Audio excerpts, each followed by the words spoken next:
In 1976, these two brothers were forced into folding their terrible ABA franchise.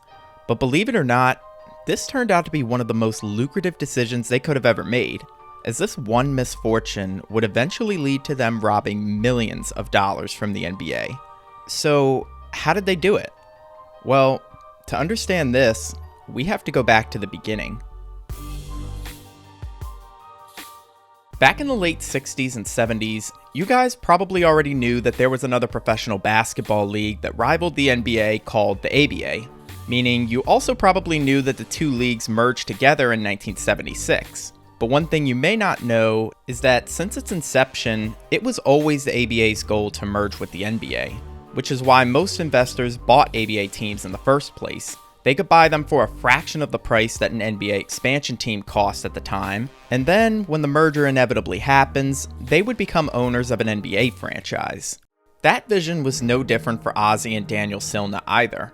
In 1974, they attempted to buy the Detroit Pistons for $4.85 million, but their offer was rejected as the team would later on get sold for $7 million.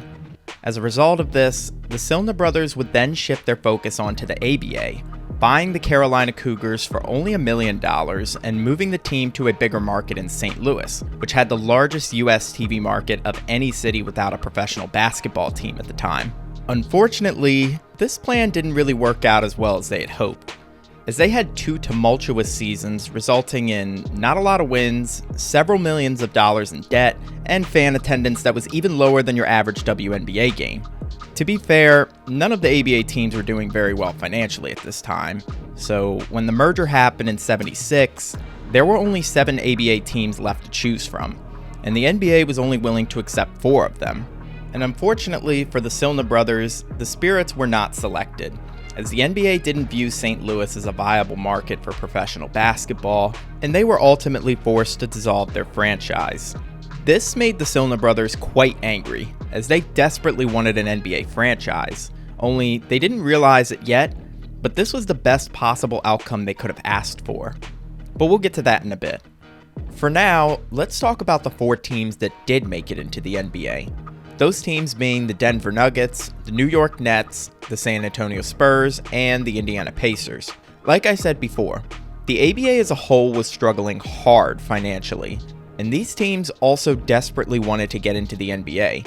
So when merger negotiations began, the NBA basically had all the leverage. As a result of the new merger agreement, all 4 of these teams had to pay 3 hefty prices to get in. 1. Each team would be considered an expansion team and was forced to pay the NBA a $3.2 million entry fee. 2. They could not take part in a loaded 1976 draft class that featured the likes of 4 future Hall of Famers in Robert Parrish, Alex English, Dennis Johnson, and Adrian Dantley. And 3. They couldn't receive any TV/media money for their first 3 years in the league. Not a great deal considering that these teams already had enough financial troubles to deal with. However, that's not as bad as what the New York Nets went through, as they got hit even harder than everyone else, because they also had to pay the New York Knicks $4.8 million due to violating their territory rights. This would cripple the Nets financially and is actually the main reason why they were forced to trade their franchise superstar, Julius Erving, who was only 26 years old at the time and in the prime of his career, to the Philadelphia 76ers in exchange for $3 million and nothing else. In an even more baffling decision, the Nets originally offered Doc to the Knicks in exchange for simply waiving its territory fee. But of course, since this is the Knicks we're talking about here, they declined, since they valued $4.8 million way more than having the second best player of the 1970s on their team.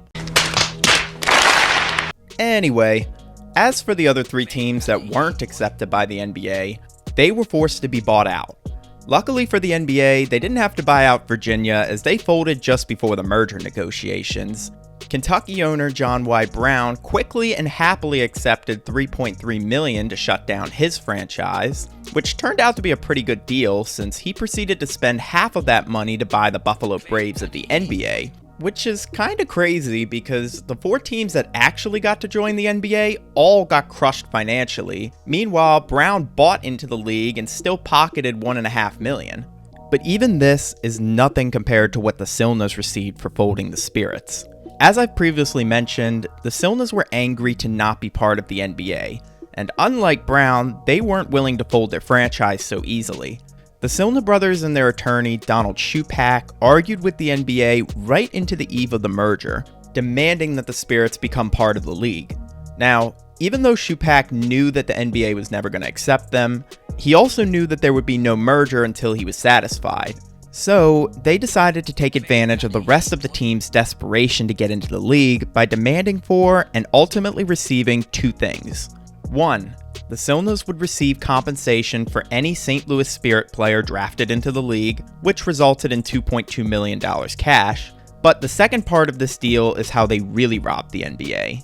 Number two, the Silna brothers would receive a 1/7 share of each of the four former ABA teams' TV/media rights in perpetuity, meaning the Silnas would receive 4/7 of what an NBA team would earn in TV revenue for the rest of time. How could they possibly get away with this? Didn't the NBA realize that this would turn into hundreds of millions of dollars over time? In retrospect, it's easy to say that, but at the time, basketball as a whole wasn't doing all that well. The NBA's TV contract can be described as modest at best, the ABA didn't have a TV contract at all, and the future of the NBA wasn't looking all that certain as they were heading into their dark days of the league era before Magic and Bird came along.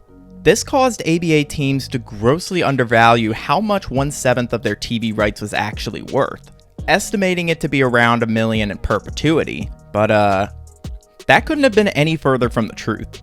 In 1979, the first year the Silnas could actually start receiving money, they were already bringing in $200,000. By 1981, that figure jumped to $521,000, and with the NBA skyrocketing in popularity during the 80s and 90s, TV contracts were becoming larger and larger by the year, with the Silnas earning approximately $180 million by 2007. It didn't take very long for the NBA and the four other ABA teams to realize their mistake, as they tried to buy the Silnas out of their deal numerous times over the years, with the Silnas turning them down every time. That is until 2014, when the NBA knew that it was signing a new TV contract which ended up being worth a mammoth $24 billion, almost 3 times as much as their previous deal. They did not want any of this money going to the Silnas, who had already received $300 million by this point. Due to this, and the Silnas' reluctance to keep fighting with the NBA, the two sides finally came to an agreement in 2014, buying the Silnas out of their contract for an additional $500 million, meaning that the Silnas received $800 million from the NBA in total, despite never accomplishing their dream of actually owning an NBA franchise.